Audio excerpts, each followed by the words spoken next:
எல்லா லவ் ஸ்டோரியும் பிரேக்கப்பில் தான் முடியணும்னு அவசியம் இல்லை.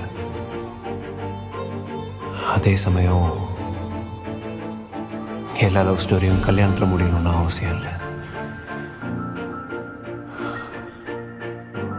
Every love has a unique story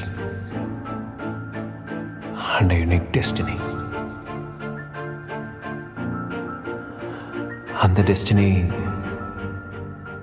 நமக்கு பிடிச்ச மாதிரி இருக்கணும்னா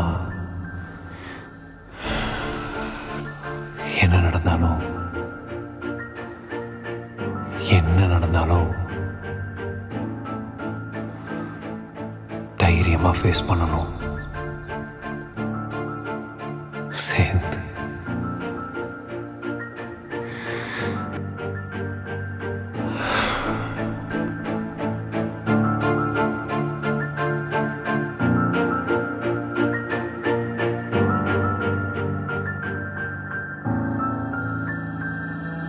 Ole